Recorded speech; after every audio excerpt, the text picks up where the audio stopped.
고요한 지혜의 숲을 함께 거닐어 볼 시간입니다. 오늘 우리가 나눌 이야기는 약 2600년 전 한 위대한 영혼이 걸었던 깨달음의 여정입니다. 이 이야기가 여러분의 마음에 작은 등불이 되어 복잡한 일상 속에서 잠시나마 평온을 찾게 되기를 바랍니다. 만약 이 지혜의 울림이 당신의 마음에 닿는다면 구독과 좋아요를 통해 더 많은 분들과 이 빛을 나누어 주십시오. 당신의 선한 마음이 모여 세상을 더욱 밝게 비출 것입니다. 부처님의 가르침, 그 시작은 모든 생명이 존귀하다는 깨달음에서 출발합니다. 어떤 사람이 선하든 악하든 지혜롭든 어리석든 부처님은 그 모든 존재가 자신의 삶을 깨우치기를 바라셨습니다. 이것이 바로 부처님이 이 땅에 오신다는 하나의 이유이자 그분의 유일한 서원이었습니다. 오늘 우리는 그 위대한 여정의 첫걸음, 석가모니 부처님의 생애를 따라가 보려 합니다. 지금으로부터 약 2600년 전 히말라야 산맥 남쪽 기슭, 현재 네팔 남부지역의 카필라라는 작은 왕국이 있었습니다. 이 나라는 석가족이 세운 나라로 정반왕이라는 현명한 왕이 다스리고 있었습니다. 어느 따뜻한 봄날, 정반왕의 아내인 마야 부인이 출산을 위해 친정으로 향하고 있었습니다.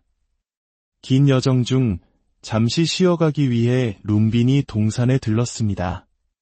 룸비니 동산은 온갖 아름다운 꽃들이 만발하여 마치 천상의 정원과도 같았습니다. 연못가에 서 있는 무우수 나뭇가지를 잡는 순간 마야 부인의 옆구리에서 한 아기 왕자가 태어났습니다. 이 아기가 바로 훗날 위대한 깨달음을 얻어 부처님이 되실 고타마 시다르타입니다. 경전의 기록에 따르면 시다르타 왕자는 태어나자마자 동서남북 사방으로 7걸음을 걸었다고 합니다. 그리고 한 손은 하늘을, 다른 한 손은 땅을 가리키며 이렇게 외쳤습니다. 천상천하 유아독존 하늘 위와 하늘 아래 이 세상 모든 존재는 홀로 존귀하라. 이는 교만한 선언이 아니었습니다. 세상에 태어난 모든 생명은 그 자체로 우주적인 가치를 지닌 존엄한 존재라는 위대한 인권 선언이었습니다. 왕자의 탄생에 감동한 하늘에서는 향기로운 감로수 비가 내려 아기의 몸을 깨끗이 씻어주었습니다. 여기서 왕자가 걸었던 7걸음은 깊은 의미를 담고 있습니다. 앞선 6걸음은 우리가 윤회하며 살아가는 6세계, 즉 지옥, 아기, 축생, 아수라, 인간, 그리고 천상의 세계를 상징합니다. 그리고 마지막 7번째 걸음은 이 모든 고통의 윤회를 벗어난 완전한 깨달음의 세계, 해탈의 경지를 의미합니다. 이 날이 바로 불교의 가장 큰 명절인 음력 4월 8일, 부처님 오신 날입니다. 하지만 기쁨도 잠시, 마야 부인은 시다르타를 낳은 지 이래 만에 세상을 떠나고 맙니다. 어린 시다르타 왕자는 이모인 마하파자파티의 따뜻한 보살핌 속에서 자라났습니다. 왕자는 어릴 적부터 총명하여 학문과 무의 모든 면에서 뛰어난 재능을 보였습니다. 그러나 그의 마음은 늘 깊은 사색에 잠겨 있었습니다. 그는 화려한 궁전의 생활보다 자연의 섭리와 생명의 흐름에 더 큰 관심을 보였습니다. 어느 날 아들인 시다르타 왕자의 깊은 고뇌를 걱정하던 정반왕은 그를 데리고 풍년을 기원하는 농경제에 참석했습니다. 그곳에서 왕자는 밭을 가는 쟁기 끝에 벌레가 나오자 새가 날아와 쪼아먹고 그 새는 다시 매에게 잡아먹히는 냉엄한 생존의 법칙을 목격합니다. 하나의 생명이 살기 위해 다른 생명을 해쳐야만 하는 이 현실 앞에서 어린 왕자는 깊은 충격과 슬픔에 빠졌습니다. 정반왕은 아들이 세상의 즐거움을 알게 하고자 아름다운 야소다라 공주와 결혼시키고 온갖 부귀영화를 누리게 해주었습니다. 하지만 그 어떤 쾌락도 왕자의 근원적인 고뇌를 해결해주지 못했습니다. 그러던 어느 날 시다르타 왕자는 성박 세상이 궁금하여 마부 찬다카를 데리고 동쪽 문으로 나갔습니다. 그곳에서 그는 허리가 굽고 머리카락은 하얗게 센 지팡이의 의지에 힘겹게 걷는 노인을 보게 됩니다. 저 사람은 왜 저런 모습이냐? 왕자님, 저 사람은 늙은 사람입니다. 우리 모두는 태어나면 언젠가 저렇게 늙게 됩니다. 왕자는 큰 충격을 받았습니다.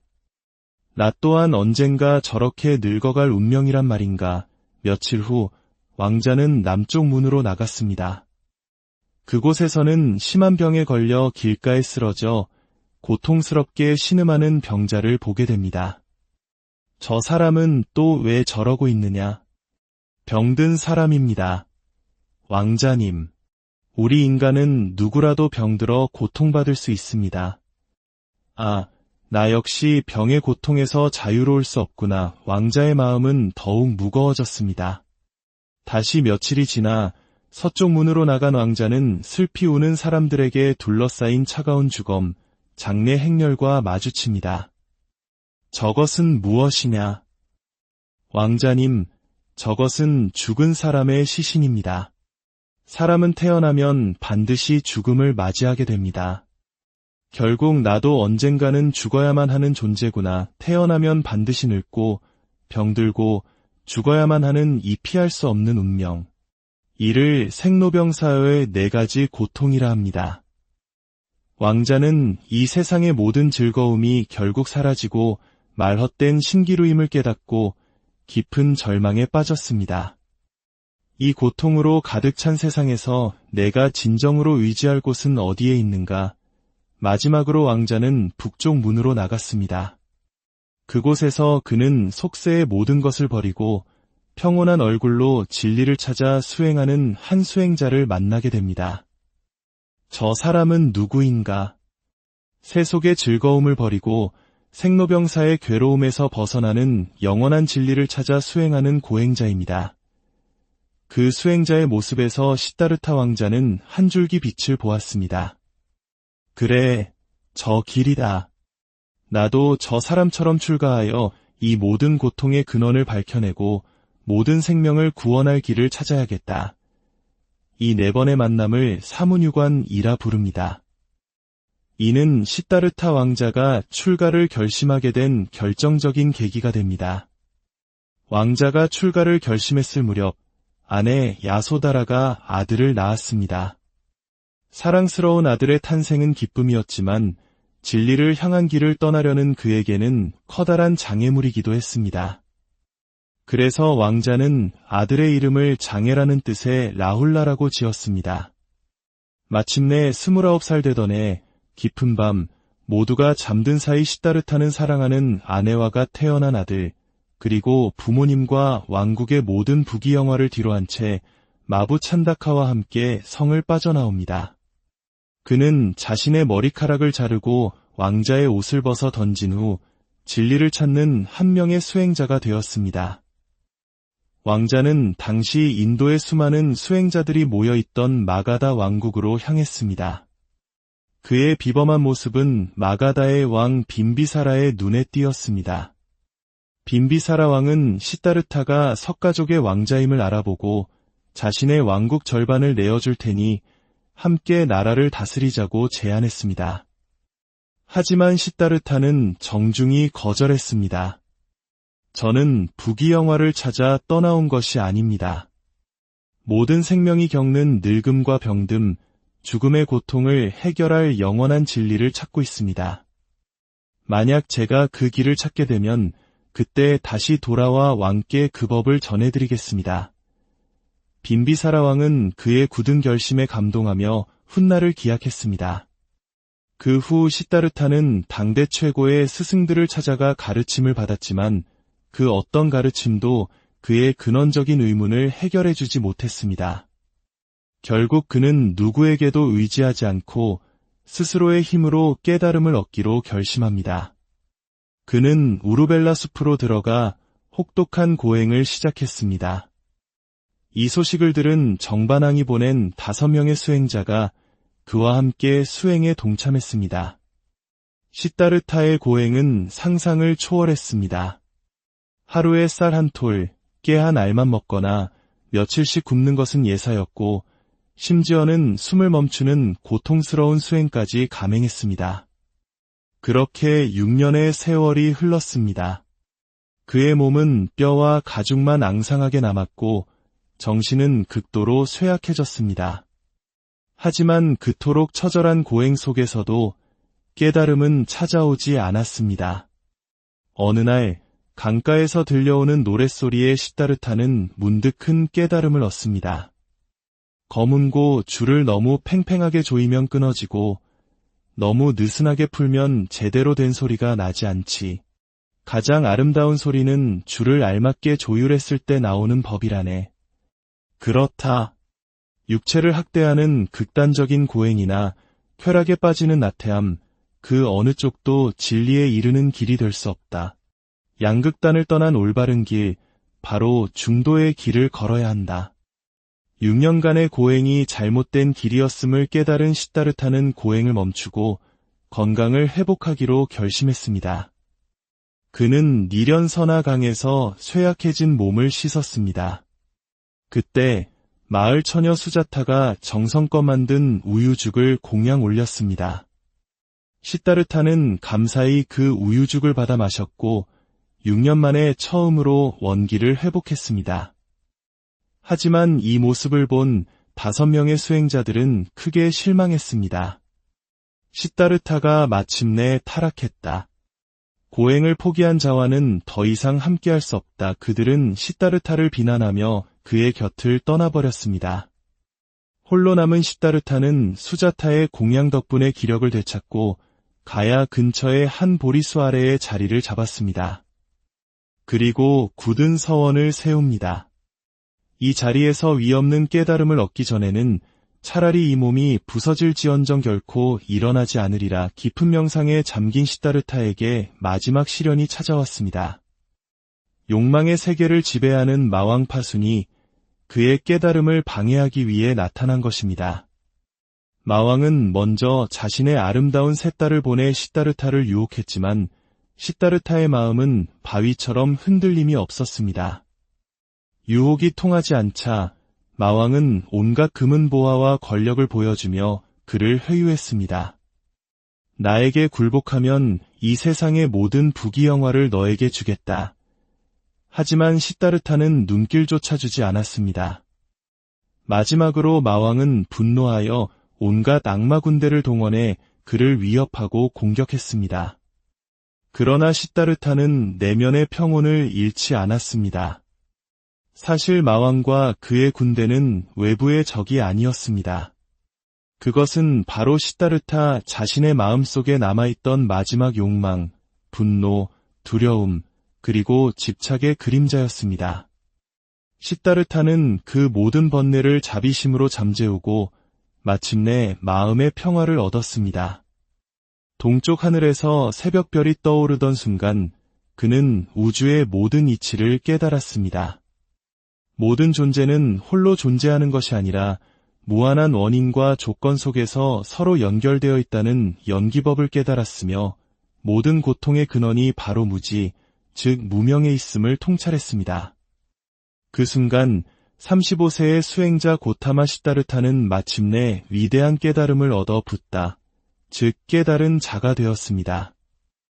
우리는 그를 존경하는 마음을 담아 석가모니 부처님이라 부릅니다. 깨달음을 얻은 부처님은 한동안 그 깊은 환희와 평화 속에 머물렀습니다. 나는 마침내 모든 고통의 근원을 소멸시켰다. 이 기쁨은 세상의 그 어떤 즐거움과도 비교할 수 없구나. 그때 하늘의 신인 범천이 부처님 앞에 나타나 간청했습니다. 위대하신 스승이시여, 당신께서 얻으신 이 심오한 진리를 혼자만 간직하지 마시고 고통 속에 헤매는 중생들을 위해 널리 설하여 주십시오. 부처님은 처음에는 망설였습니다. 내가 깨달은 이 법은 너무나 깊고 미묘하여 욕망에 물든 사람들이 과연 이해할 수 있을까? 하지만 범천은 다시 간청했습니다. 진흙탕 속에서도 더러움에 물들지 않고 아름다운 꽃을 피우는 연꽃처럼 이 세상에는 스승님의 가르침을 받아들일 준비가 된 맑은 영혼들이 분명히 있습니다. 부디 그들을 위해 법의 바퀴를 굴려주십시오. 그 말에 부처님은 깊은 자비심을 일으켰습니다. 그렇다. 이 해탈의 기쁨을 나 혼자 누리는 것은 옳지 않다. 고통받는 모든 이들에게 이 길을 알려주어 다 함께 기쁨을 나누어야 한다. 이것이 부처님께서 45년간의 위대한 전법 여정을 시작하신 이유입니다. 부처님은 가장 먼저 자신과 함께 고행했던 5명의 수행자들을 떠올렸습니다. 그들이 머물고 있는 사르나트의 녹야원으로 향했습니다. 처음 5 수행자들은 고행을 포기한 부처님을 외면하려 했습니다. 하지만 깨달음을 얻은 부처님의 평온하고 이엄 있는 모습과 막힘없이 흘러나오는 지혜의 말씀 앞에서 그들은 자신도 모르게 귀를 기울이게 되었습니다. 이곳에서 부처님은 최초의 설법을 하셨습니다. 이것을 초전법륜, 즉 처음으로 진리의 바퀴를 굴렸다고 합니다. 이 가르침을 들은 5명의 수행자들은 차례로 깨달음을 얻어 부처님의 첫 제자가 되었습니다. 이로써 세상에는 비로소 깨달은 스승인 부처님, 그 가르침인 법, 그리고 그 가르침을 따르는 공동체인 승가가 모두 갖추어졌습니다. 이를 불교의 3가지 보물, 삼보라고 부릅니다. 이후 부처님의 가르침은 계급과 신분을 가리지 않고 널리 퍼져나갔습니다. 지혜가 가장 뛰어났던 사립을, 신통력이 제일이었던 목걸련, 그리고 엄격한 수행으로 유명했던 마하가섭과 같은 뛰어난 제자들이 모여들었습니다. 심지어 가장 낮은 신분이었던 이발사 우팔리, 머리가 나빠 자기 이름조차 외우지 못했던 주리반트카까지도 부처님의 평등한 가르침 아래 제자가 되어 깨달음을 얻었습니다. 부처님은 45년 동안 인도의 곳곳을 맨발로 걸으시며 만나는 모든 사람들의 근기에 맞춰 자비와 지혜의 법을 설하셨습니다. 한 명의 왕자가 생로병사의 고통을 해결하기 위해 떠났던 구도의 길은 마침내 모든 인류를 위한 위대한 구원의 길이 되었습니다. 오늘 이야기는 여기까지입니다. 한 인간이 겪었던 치열한 고뇌와 위대한 깨달음의 여정이 여러분의 삶에도 깊은 울림과 영감을 주었기를 바랍니다. 부처님의 자비와 지혜가 늘 여러분과 함께 고요한 지혜의 숲을 함께 거닐어 볼 시간입니다. 오늘 우리가 나눌 이야기는 약 2600년 전 한 위대한 영혼이 걸었던 깨달음의 여정입니다. 이 이야기가 여러분의 마음에 작은 등불이 되어 복잡한 일상 속에서 잠시나마 평온을 찾게 되기를 바랍니다. 만약 이 지혜의 울림이 당신의 마음에 닿는다면 구독과 좋아요를 통해 더 많은 분들과 이 빛을 나누어 주십시오. 당신의 선한 마음이 모여 세상을 더욱 밝게 비출 것입니다. 부처님의 가르침, 그 시작은 모든 생명이 존귀하다는 깨달음에서 출발합니다. 어떤 사람이 선하든 악하든 지혜롭든 어리석든 부처님은 그 모든 존재가 자신의 삶을 깨우치기를 바라셨습니다. 이것이 바로 부처님이 이 땅에 오신 단 하나의 이유이자 그분의 유일한 서원이었습니다. 오늘 우리는 그 위대한 여정의 첫걸음, 석가모니 부처님의 생애를 따라가 보려 합니다. 지금으로부터 약 2600년 전 히말라야 산맥 남쪽 기슭, 현재 네팔 남부지역의 카필라라는 작은 왕국이 있었습니다. 이 나라는 석가족이 세운 나라로 정반왕이라는 현명한 왕이 다스리고 있었습니다. 어느 따뜻한 봄날 정반왕의 아내인 마야 부인이 출산을 위해 친정으로 향하고 있었습니다. 긴 여정 중 잠시 쉬어가기 위해 룸비니 동산에 들렀습니다. 룸비니 동산은 온갖 아름다운 꽃들이 만발하여 마치 천상의 정원과도 같았습니다. 연못가에 서 있는 무우수 나뭇가지를 잡는 순간 마야 부인의 옆구리에서 한 아기 왕자가 태어났습니다. 이 아기가 바로 훗날 위대한 깨달음을 얻어 부처님이 되실 고타마 시다르타입니다. 경전의 기록에 따르면 시다르타 왕자는 태어나자마자 동서남북 사방으로 7 걸음을 걸었다고 합니다. 그리고 한 손은 하늘을, 다른 한 손은 땅을 가리키며 이렇게 외쳤습니다. 천상천하 유아독존 하늘 위와 하늘 아래 이 세상 모든 존재는 홀로 존귀하라.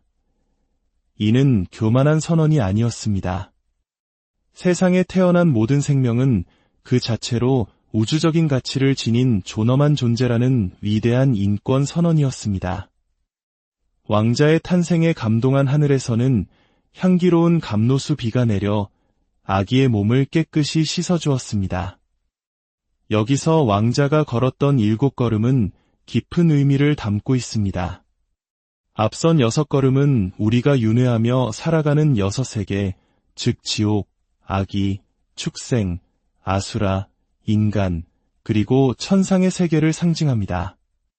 그리고 마지막 7번째 걸음은 이 모든 고통의 윤회를 벗어난 완전한 깨달음의 세계, 해탈의 경지를 의미합니다. 이 날이 바로 불교의 가장 큰 명절인 음력 4월 8일, 부처님 오신 날입니다. 하지만 기쁨도 잠시, 마야 부인은 시다르타를 낳은 지 1회 만에 세상을 떠나고 맙니다. 어린 시다르타 왕자는 이모인 마하파자파티의 따뜻한 보살핌 속에서 자라났습니다. 왕자는 어릴 적부터 총명하여 학문과 무의 모든 면에서 뛰어난 재능을 보였습니다. 그러나 그의 마음은 늘 깊은 사색에 잠겨 있었습니다. 그는 화려한 궁전의 생활보다 자연의 섭리와 생명의 흐름에 더 큰 관심을 보였습니다. 어느 날 아들인 시다르타 왕자의 깊은 고뇌를 걱정하던 정반왕은 그를 데리고 풍년을 기원하는 농경제에 참석했습니다. 그곳에서 왕자는 밭을 가는 쟁기 끝에 벌레가 나오자 새가 날아와 쪼아먹고 그 새는 다시 매에게 잡아먹히는 냉엄한 생존의 법칙을 목격합니다. 하나의 생명이 살기 위해 다른 생명을 해쳐야만 하는 이 현실 앞에서 어린 왕자는 깊은 충격과 슬픔에 빠졌습니다. 정반왕은 아들이 세상의 즐거움을 알게 하고자 아름다운 야소다라 공주와 결혼시키고 온갖 부귀영화를 누리게 해주었습니다. 하지만 그 어떤 쾌락도 왕자의 근원적인 고뇌를 해결해주지 못했습니다. 그러던 어느 날 시다르타 왕자는 성박 세상이 궁금하여 마부 찬다카를 데리고 동쪽 문으로 나갔습니다. 그곳에서 그는 허리가 굽고 머리카락은 하얗게 센 지팡이의 의지에 힘겹게 걷는 노인을 보게 됩니다. 저 사람은 왜 저런 모습이냐? 왕자님, 저 사람은 늙은 사람입니다. 우리 모두는 태어나면 언젠가 저렇게 늙게 됩니다. 왕자는 큰 충격을 받았습니다. 나 또한 언젠가 저렇게 늙어갈 운명이란 말인가. 며칠 후 왕자는 남쪽 문으로 나갔습니다. 그곳에서는 심한 병에 걸려 길가에 쓰러져 고통스럽게 신음하는 병자를 보게 됩니다. 저 사람은 또 왜 저러고 있느냐? 병든 사람입니다. 왕자님, 우리 인간은 누구라도 병들어 고통받을 수 있습니다. 아, 나 역시 병의 고통에서 자유로울 수 없구나. 왕자의 마음은 더욱 무거워졌습니다. 다시 며칠이 지나 서쪽 문으로 나간 왕자는 슬피 우는 사람들에게 둘러싸인 차가운 주검, 장례 행렬과 마주칩니다. 저것은 무엇이냐? 왕자님, 저것은 죽은 사람의 시신입니다. 사람은 태어나면 반드시 죽음을 맞이하게 됩니다. 결국 나도 언젠가는 죽어야만 하는 존재구나. 태어나면 반드시 늙고 병들고 죽어야만 하는 이 피할 수 없는 운명. 이를 생로병사의 4가지 고통이라 합니다.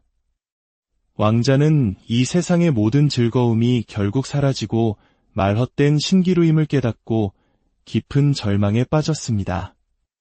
이 고통으로 가득 찬 세상에서 내가 진정으로 의지할 곳은 어디에 있는가? 마지막으로 왕자는 북쪽 문으로 나갔습니다. 그곳에서 그는 속세의 모든 것을 버리고 평온한 얼굴로 진리를 찾아 수행하는 한 수행자를 만나게 됩니다. 저 사람은 누구인가? 세속의 즐거움을 버리고 생로병사의 괴로움에서 벗어나는 영원한 진리를 찾아 수행하는 고행자입니다. 그 수행자의 모습에서 시다르타 왕자는 한 줄기 빛을 보았습니다. 그래, 저 길이다. 나도 저 사람처럼 출가하여 이 모든 고통의 근원을 밝혀내고 모든 생명을 구원할 길을 찾아야겠다. 이 네 번의 만남을 사문유관이라 부릅니다. 이는 시다르타 왕자가 출가를 결심하게 된 결정적인 계기가 됩니다. 왕자가 출가를 결심했을 무렵 아내 야소다라가 아들을 낳았습니다. 사랑스러운 아들의 탄생은 기쁨이었지만 진리를 향한 길을 떠나려는 그에게는 커다란 장애물이기도 했습니다. 그래서 왕자는 아들의 이름을 장애라는 뜻의 라훌라라고 지었습니다. 마침내 29살 되던 해 깊은 밤 모두가 잠든 사이 시다르타는 사랑하는 아내와가 태어난 아들, 그리고 부모님과 왕국의 모든 부귀영화를 뒤로한 채 마부 찬다카와 함께 성을 빠져나옵니다. 그는 자신의 머리카락을 자르고 왕자의 옷을 벗어 던진 후 진리를 찾는 한 명의 수행자가 되었습니다. 왕자는 당시 인도의 수많은 수행자들이 모여있던 마가다 왕국으로 향했습니다. 그의 비범한 모습은 마가다의 왕 빈비사라의 눈에 띄었습니다. 빈비사라 왕은 시다르타가 석가족의 왕자임을 알아보고 자신의 왕국 절반을 내어줄 테니 함께 나라를 다스리자고 제안했습니다. 하지만 시다르타는 정중히 거절했습니다. 저는 부귀영화를 찾아 떠나온 것이 아닙니다. 모든 생명이 겪는 늙음과 병듦, 죽음의 고통을 해결할 영원한 진리를 찾고 있습니다. 만약 제가 그 길을 찾게 되면 그때 다시 돌아와 왕께 그 법을 전해드리겠습니다. 빈비사라 왕은 그의 굳은 결심에 감동하며 훗날을 기약했습니다. 그 후 시다르타는 당대 최고의 스승들을 찾아가 가르침을 받았지만 그 어떤 가르침도 그의 근원적인 의문을 해결해주지 못했습니다. 결국 그는 누구에게도 의지하지 않고 스스로의 힘으로 깨달음을 얻기로 결심합니다. 그는 우루벨라 숲으로 들어가 혹독한 고행을 시작했습니다. 이 소식을 들은 정반항이 보낸 5명의 수행자가 그와 함께 수행에 동참했습니다. 시다르타의 고행은 상상을 초월했습니다. 하루에 쌀 한 톨, 깨 한 알만 먹거나 며칠씩 굶는 것은 예사였고 심지어는 숨을 멈추는 고통스러운 수행까지 감행했습니다. 그렇게 6년의 세월이 흘렀습니다. 그의 몸은 뼈와 가죽만 앙상하게 남았고 정신은 극도로 쇠약해졌습니다. 하지만 그토록 처절한 고행 속에서도 깨달음은 찾아오지 않았습니다. 어느 날 강가에서 들려오는 노랫소리에 시다르타는 문득 큰 깨달음을 얻습니다. 검은고 줄을 너무 팽팽하게 조이면 끊어지고 너무 느슨하게 풀면 제대로 된 소리가 나지 않지. 가장 아름다운 소리는 줄을 알맞게 조율했을 때 나오는 법이라네. 그렇다. 육체를 학대하는 극단적인 고행이나 쾌락에 빠지는 나태함, 그 어느 쪽도 진리에 이르는 길이 될 수 없다. 양극단을 떠난 올바른 길, 바로 중도의 길을 걸어야 한다. 6년간의 고행이 잘못된 길이었음을 깨달은 시다르타는 고행을 멈추고 건강을 회복하기로 결심했습니다. 그는 니련 선화강에서 쇠약해진 몸을 씻었습니다. 그때 마을 처녀 수자타가 정성껏 만든 우유죽을 공양 올렸습니다. 시다르타는 감사히 그 우유죽을 받아 마셨고 6년 만에 처음으로 원기를 회복했습니다. 하지만 이 모습을 본 5명의 수행자들은 크게 실망했습니다. 시다르타가 마침내 타락했다. 고행을 포기한 자와는 더 이상 함께할 수 없다. 그들은 시다르타를 비난하며 그의 곁을 떠나버렸습니다. 홀로 남은 시다르타는 수자타의 공양 덕분에 기력을 되찾고 가야 근처의 한 보리수 아래에 자리를 잡았습니다. 그리고 굳은 서원을 세웁니다. 이 자리에서 위없는 깨달음을 얻기 전에는 차라리 이 몸이 부서질지언정 결코 일어나지 않으리라 깊은 명상에 잠긴 시다르타에게 마지막 시련이 찾아왔습니다. 욕망의 세계를 지배하는 마왕 파순이 그의 깨달음을 방해하기 위해 나타난 것입니다. 마왕은 먼저 자신의 아름다운 세 딸을 보내 시다르타를 유혹했지만 시다르타의 마음은 바위처럼 흔들림이 없었습니다. 유혹이 통하지 않자 마왕은 온갖 금은 보화와 권력을 보여주며 그를 회유했습니다. 나에게 굴복하면 이 세상의 모든 부귀영화를 너에게 주겠다. 하지만 시다르타는 눈길조차 주지 않았습니다. 마지막으로 마왕은 분노하여 온갖 악마 군대를 동원해 그를 위협하고 공격했습니다. 그러나 시다르타는 내면의 평온을 잃지 않았습니다. 사실 마왕과 그의 군대는 외부의 적이 아니었습니다. 그것은 바로 시다르타 자신의 마음속에 남아있던 마지막 욕망, 분노, 두려움, 그리고 집착의 그림자였습니다. 시다르타는 그 모든 번뇌를 자비심으로 잠재우고 마침내 마음의 평화를 얻었습니다. 동쪽 하늘에서 새벽별이 떠오르던 순간 그는 우주의 모든 이치를 깨달았습니다. 모든 존재는 홀로 존재하는 것이 아니라 무한한 원인과 조건 속에서 서로 연결되어 있다는 연기법을 깨달았으며 모든 고통의 근원이 바로 무지, 즉 무명에 있음을 통찰했습니다. 그 순간 35세의 수행자 고타마 시다르타는 마침내 위대한 깨달음을 얻어 붓다, 즉 깨달은 자가 되었습니다. 우리는 그를 존경하는 마음을 담아 석가모니 부처님이라 부릅니다. 깨달음을 얻은 부처님은 한동안 그 깊은 환희와 평화 속에 머물렀습니다. 나는 마침내 모든 고통의 근원을 소멸시켰다. 이 기쁨은 세상의 그 어떤 즐거움과도 비교할 수 없구나. 그때 하늘의 신인 범천이 부처님 앞에 나타나 간청했습니다. 위대하신 스승이시여, 당신께서 얻으신 이 심오한 진리를 혼자만 간직하지 마시고 고통 속에 헤매는 중생들을 위해 널리 설하여 주십시오. 부처님은 처음에는 망설였습니다. 내가 깨달은 이 법은 너무나 깊고 미묘하여 욕망에 물든 사람들이 과연 이해할 수 있을까? 하지만 범천은 다시 간청했습니다. 진흙탕 속에서도 더러움에 물들지 않고 아름다운 꽃을 피우는 연꽃처럼 이 세상에는 스승님의 가르침을 받아들일 준비가 된 맑은 영혼들이 분명히 있습니다.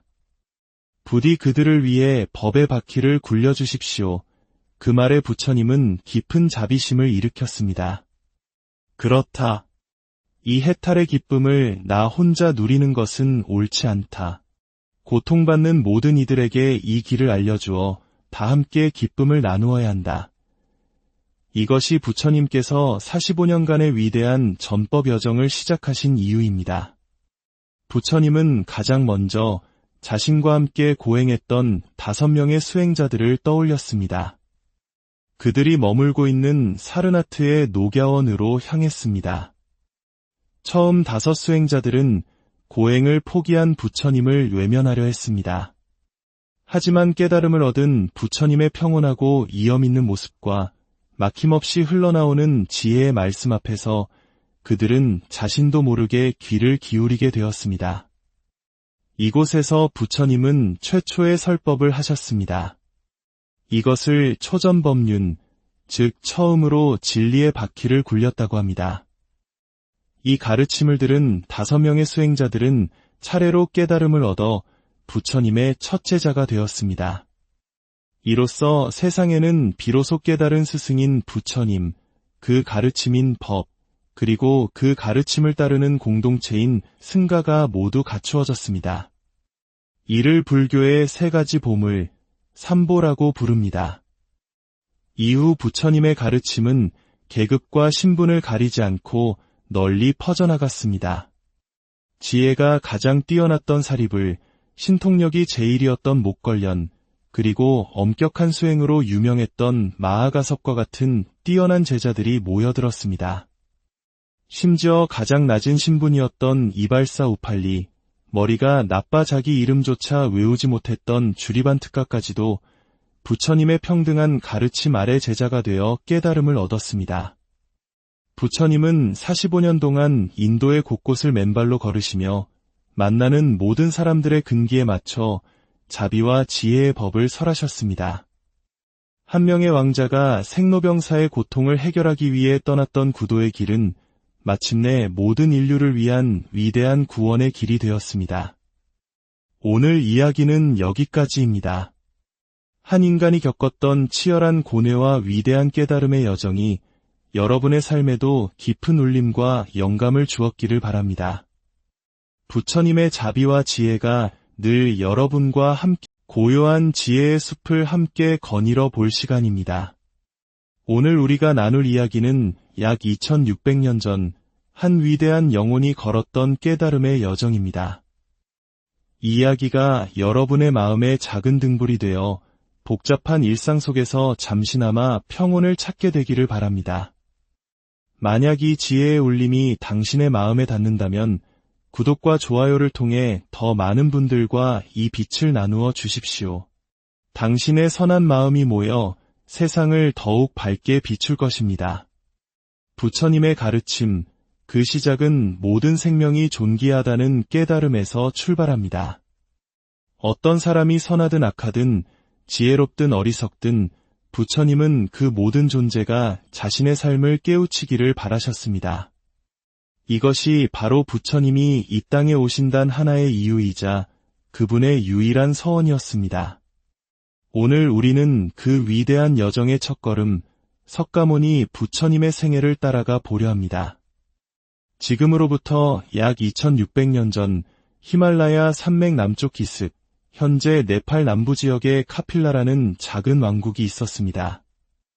이 나라는 석가족이 세운 나라로 정반왕이라는 현명한 왕이 다스리고 있었습니다.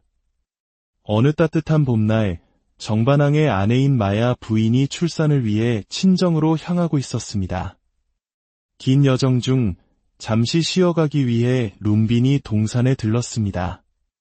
룸비니 동산은 온갖 아름다운 꽃들이 만발하여 마치 천상의 정원과도 같았습니다.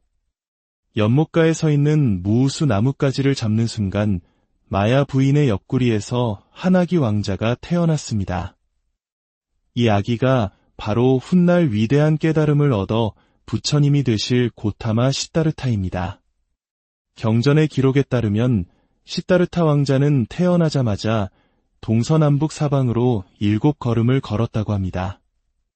그리고 한 손은 하늘을, 다른 한 손은 땅을 가리키며 이렇게 외쳤습니다. 천상천하 유아독존 하늘 위와 하늘 아래 이 세상 모든 존재는 홀로 존귀하라. 이는 교만한 선언이 아니었습니다. 세상에 태어난 모든 생명은 그 자체로 우주적인 가치를 지닌 존엄한 존재라는 위대한 인권 선언이었습니다.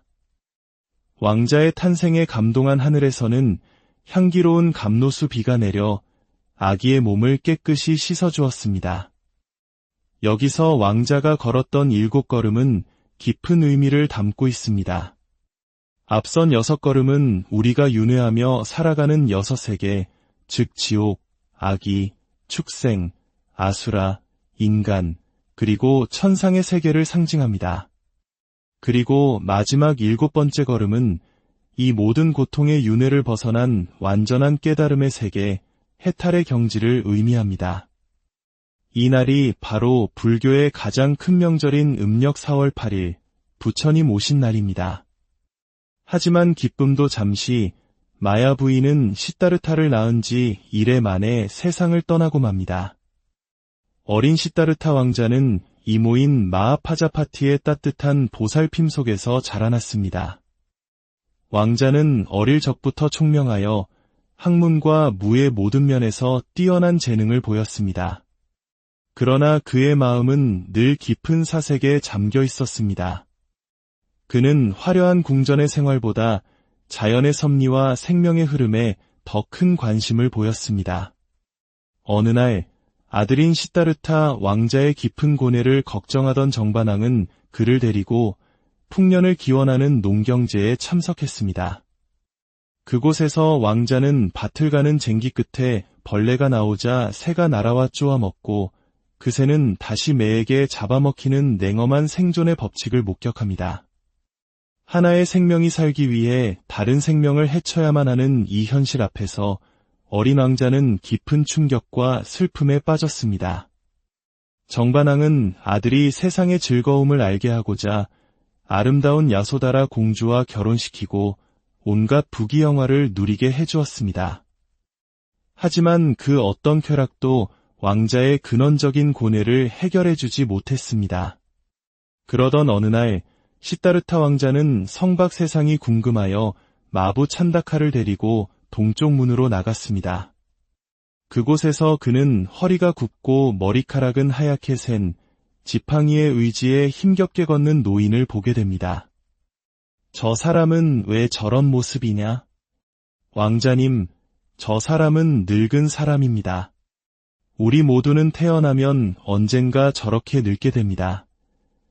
왕자는 큰 충격을 받았습니다. 나 또한 언젠가 저렇게 늙어갈 운명이란 말인가. 며칠 후 왕자는 남쪽 문으로 나갔습니다. 그곳에서는 심한 병에 걸려 길가에 쓰러져 고통스럽게 신음하는 병자를 보게 됩니다. 저 사람은 또 왜 저러고 있느냐? 병든 사람입니다. 왕자님, 우리 인간은 누구라도 병들어 고통받을 수 있습니다. 아, 나 역시 병의 고통에서 자유로울 수 없구나. 왕자의 마음은 더욱 무거워졌습니다. 다시 며칠이 지나 서쪽 문으로 나간 왕자는 슬피 우는 사람들에게 둘러싸인 차가운 주검, 장례 행렬과 마주칩니다.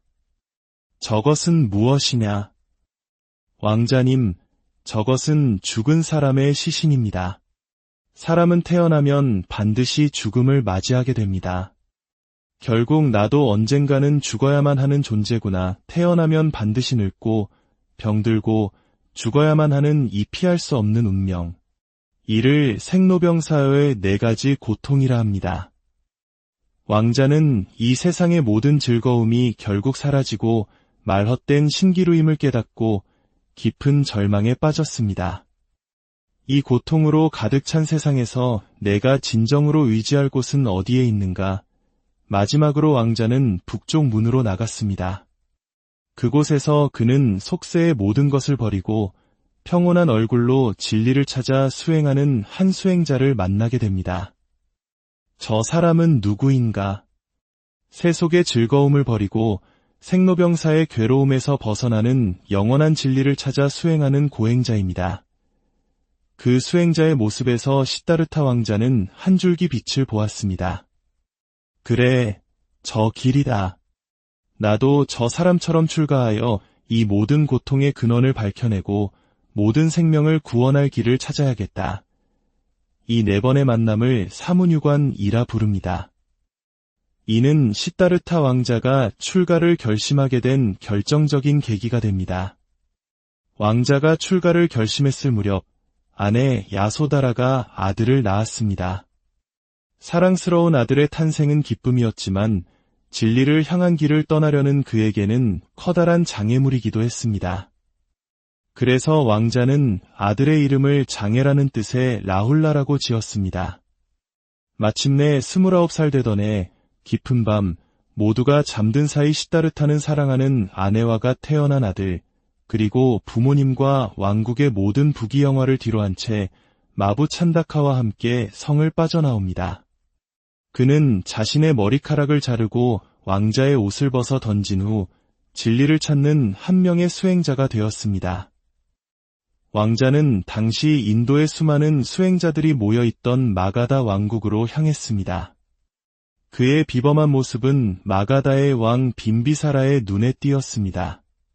빈비사라 왕은 시다르타가 석가족의 왕자임을 알아보고 자신의 왕국 절반을 내어줄 테니 함께 나라를 다스리자고 제안했습니다. 하지만 시다르타는 정중히 거절했습니다. 저는 부귀영화를 찾아 떠나온 것이 아닙니다. 모든 생명이 겪는 늙음과 병듦, 죽음의 고통을 해결할 영원한 진리를 찾고 있습니다. 만약 제가 그 길을 찾게 되면 그때 다시 돌아와 왕께 그 법을 전해드리겠습니다. 빈비사라 왕은 그의 굳은 결심에 감동하며 훗날을 기약했습니다. 그 후 시다르타는 당대 최고의 스승들을 찾아가 가르침을 받았지만 그 어떤 가르침도 그의 근원적인 의문을 해결해주지 못했습니다.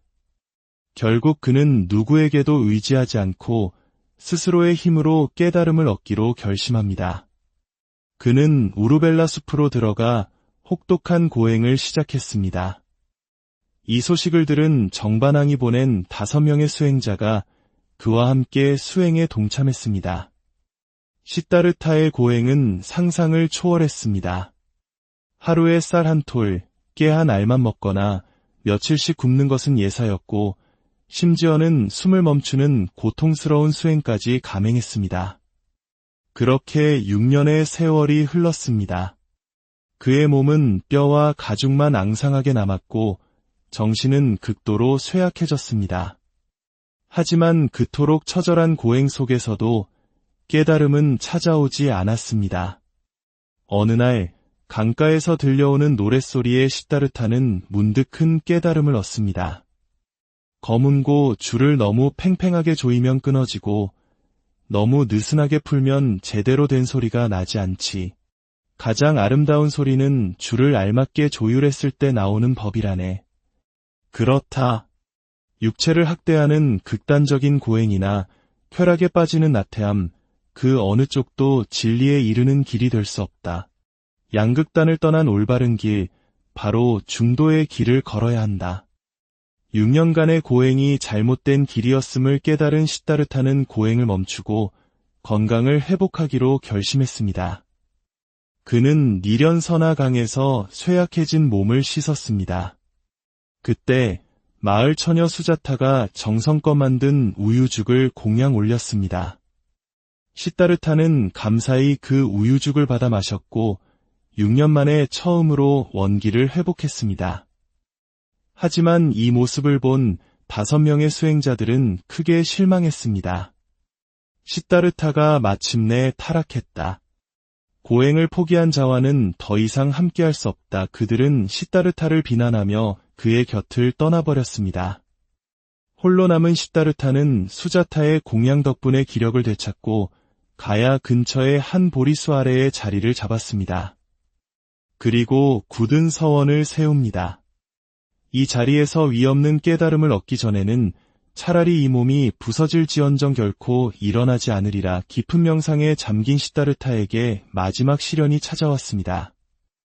욕망의 세계를 지배하는 마왕 파순이 그의 깨달음을 방해하기 위해 나타난 것입니다. 마왕은 먼저 자신의 아름다운 세 딸을 보내 시다르타를 유혹했지만 시다르타의 마음은 바위처럼 흔들림이 없었습니다. 유혹이 통하지 않자 마왕은 온갖 금은 보화와 권력을 보여주며 그를 회유했습니다. 나에게 굴복하면 이 세상의 모든 부귀영화를 너에게 주겠다. 하지만 시다르타는 눈길조차 주지 않았습니다. 마지막으로 마왕은 분노하여 온갖 악마 군대를 동원해 그를 위협하고 공격했습니다. 그러나 시다르타는 내면의 평온을 잃지 않았습니다. 사실 마왕과 그의 군대는 외부의 적이 아니었습니다. 그것은 바로 시다르타 자신의 마음속에 남아있던 마지막 욕망, 분노, 두려움, 그리고 집착의 그림자였습니다.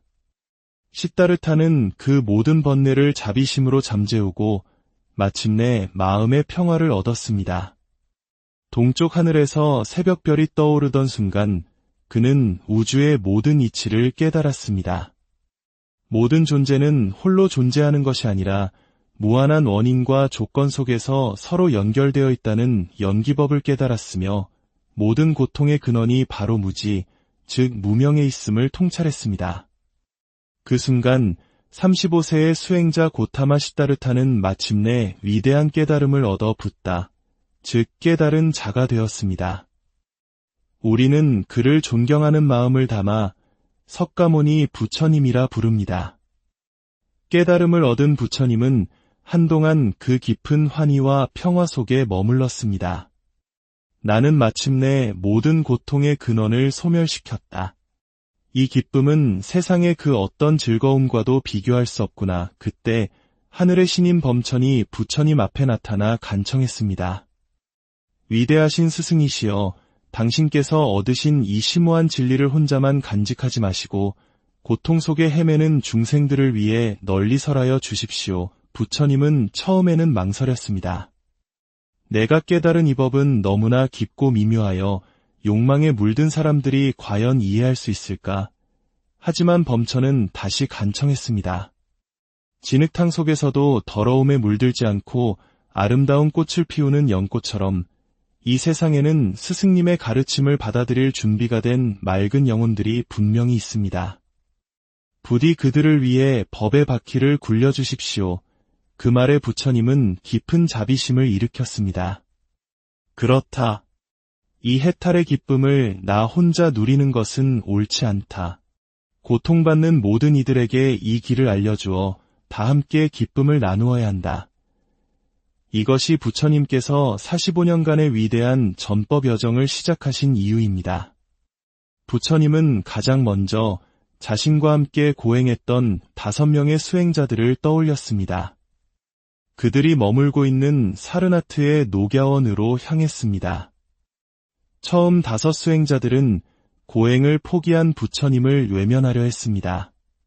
하지만 깨달음을 얻은 부처님의 평온하고 이염 있는 모습과 막힘없이 흘러나오는 지혜의 말씀 앞에서 그들은 자신도 모르게 귀를 기울이게 되었습니다. 이곳에서 부처님은 최초의 설법을 하셨습니다. 이것을 초전법륜, 즉 처음으로 진리의 바퀴를 굴렸다고 합니다.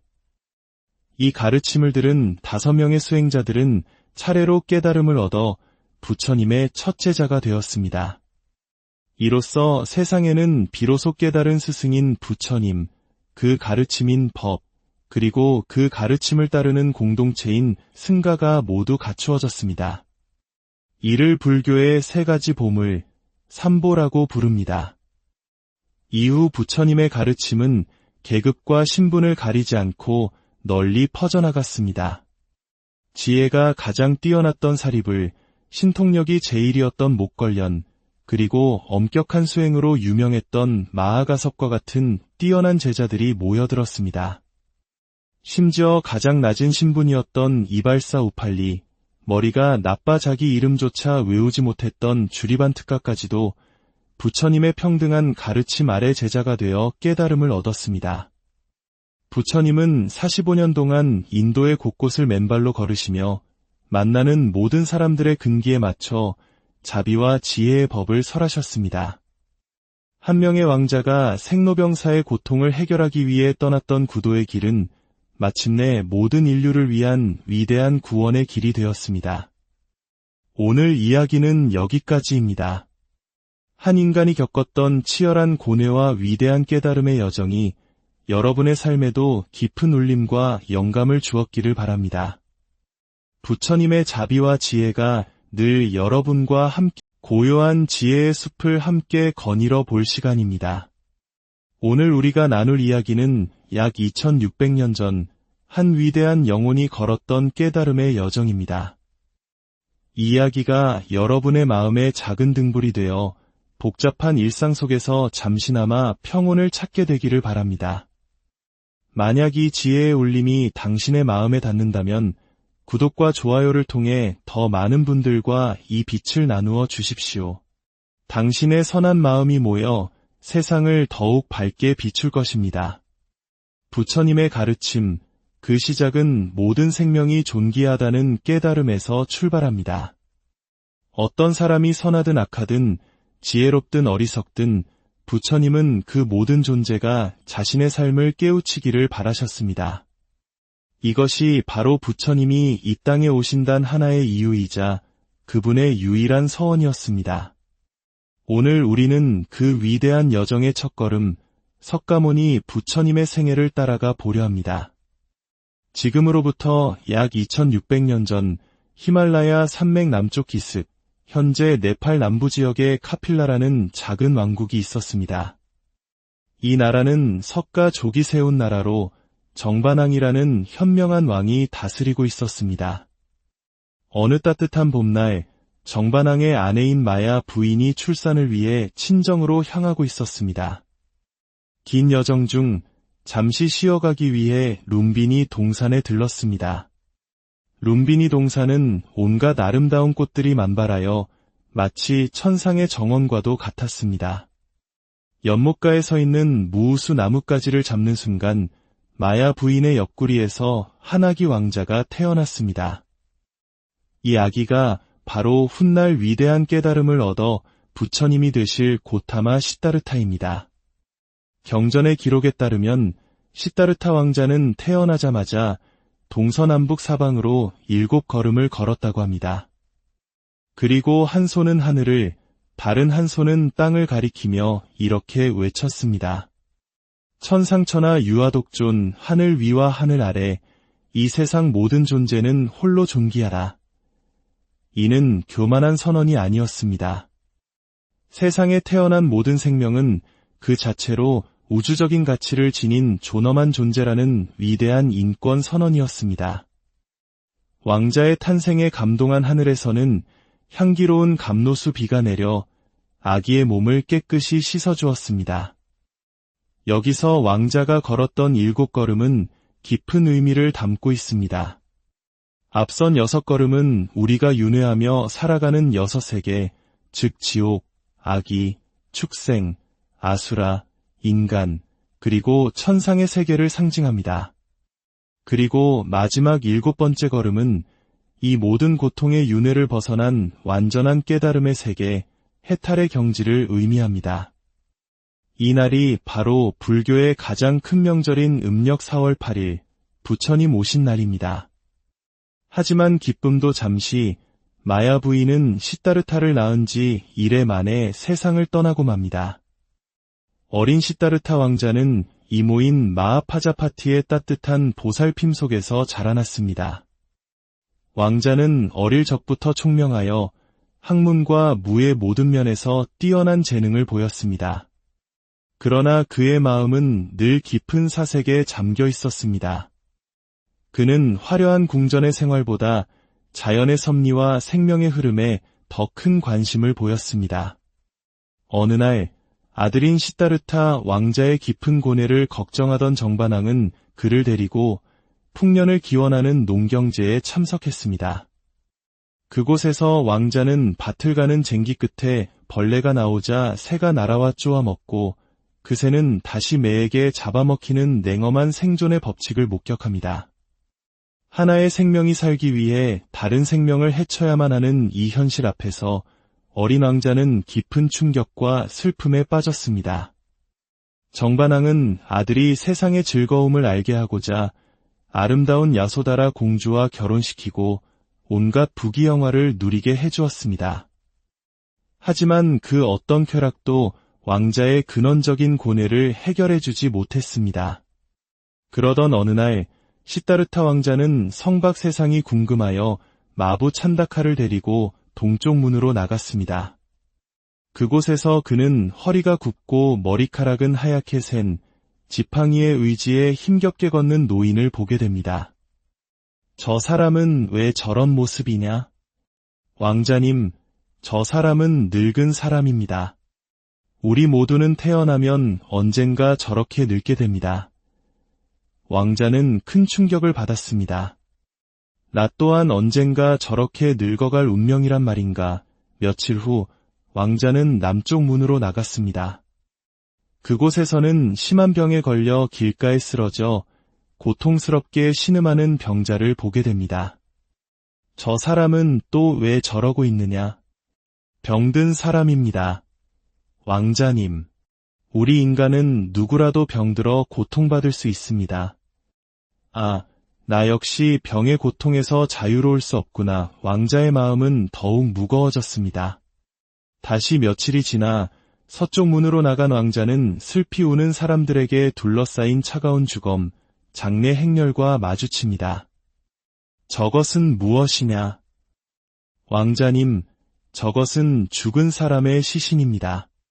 사람은 태어나면 반드시 죽음을 맞이하게 됩니다. 결국 나도 언젠가는 죽어야만 하는 존재구나. 태어나면 반드시 늙고 병들고 죽어야만 하는 이 피할 수 없는 운명. 이를 생로병사의 네 가지 고통이라 합니다. 왕자는 이 세상의 모든 즐거움이 결국 사라지고 말헛된 신기루임을 깨닫고 깊은 절망에 빠졌습니다. 이 고통으로 가득 찬 세상에서 내가 진정으로 의지할 곳은 어디에 있는가?